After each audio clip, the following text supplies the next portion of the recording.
Shalom saudara-saudara yang seiman di dalam Tuhan Yesus Kristus. Senang sekali bisa bertemu kembali dalam renungan malam untuk belajar firman Tuhan bersama-sama. Kiranya Allah Bapa menyatakan hadiratnya bersama kita selama kita bersateduh malam ini. Mari saudaraku, kita berdoa untuk mempersiapkan hati kita. Bapa yang maha baik, Tuhan Allah yang hidup dan yang benar, kami datang ke hadapan-Mu dengan hati yang bersyukur atas berkat-berkat dan pertolongan-Mu di sepanjang hari ini.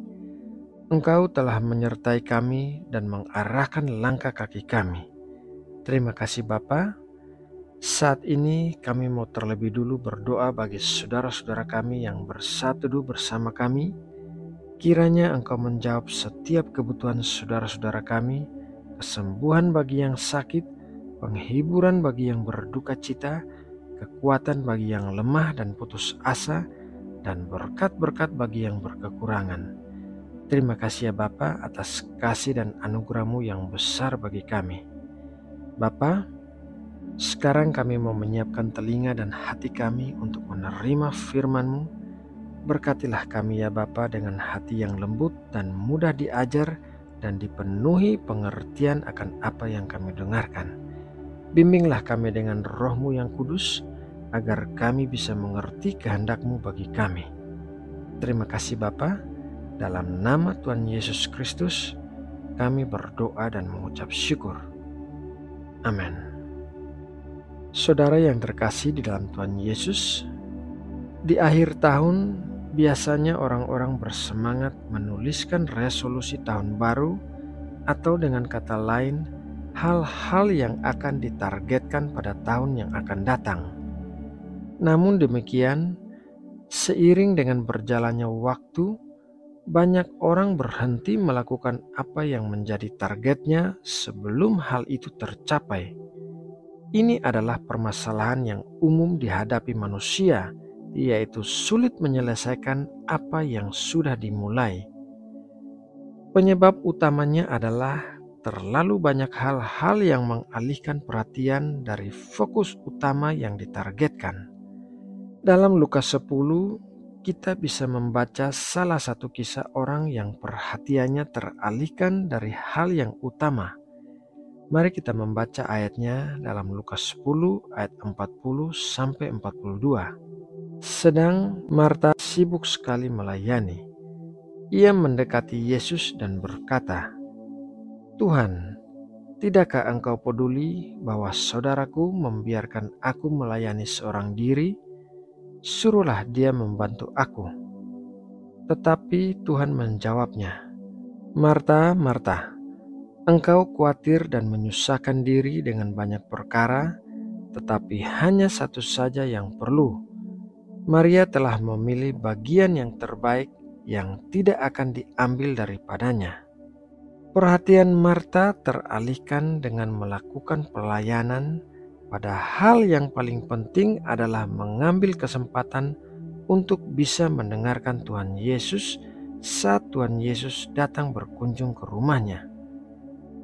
Iblis tidak takut dengan resolusi tahun baru kita. Dia tidak takut apabila kita ingin memulai suatu target yang baru. Tetapi iblis akan mengacaukan kita di tengah jalan dengan hal-hal yang mengalihkan perhatian kita, sehingga kita tidak dapat menyelesaikan atau mencapai target kita. Setiap kali kita berusaha melakukan sesuatu yang baik, pasti akan ada tantangan di tengah jalan. Rasul Paulus menulis demikian dalam Roma 7 ayat 21. "Demikianlah aku dapati hukum ini.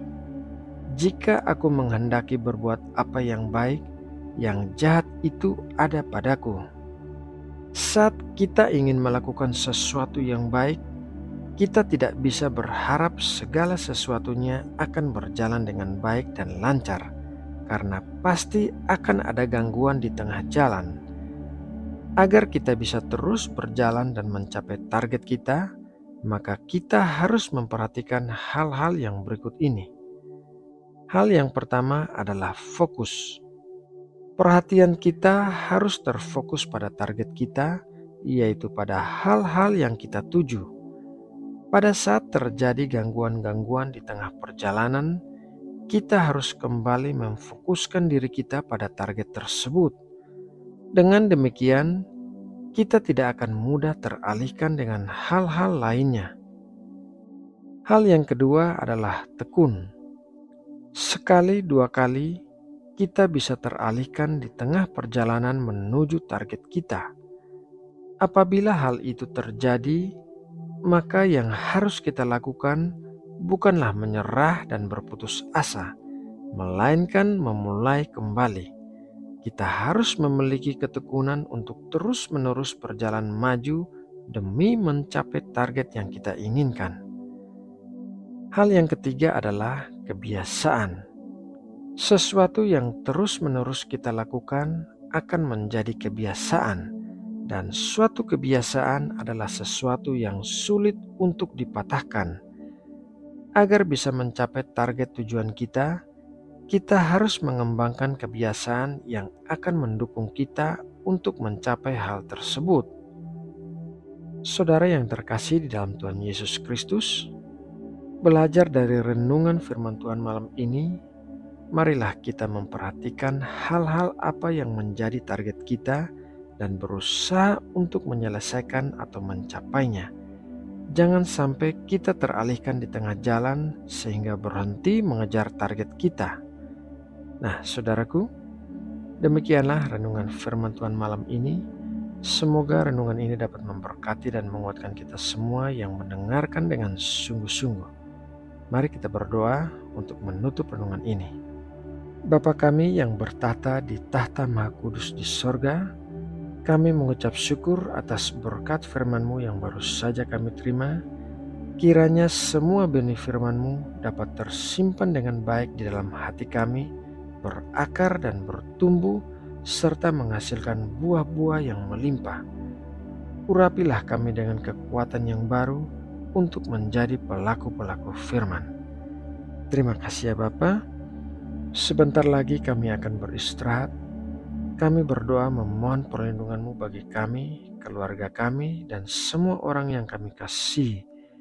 Berikanlah kami tidur malam yang tenang, tanpa gangguan apapun, sehingga kami bisa bangun besok pagi dengan tubuh yang sehat dan segar.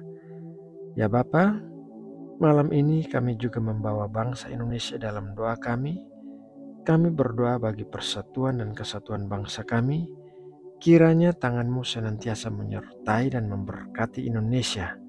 Berikanlah situasi dan kondisi yang baik bagi negeri kami, dan berkatilah Indonesia menjadi negara yang kuat dan makmur. Terima kasih ya Bapa. Dalam nama Tuhan Yesus Kristus, kami berdoa dan mengucap syukur. Amin.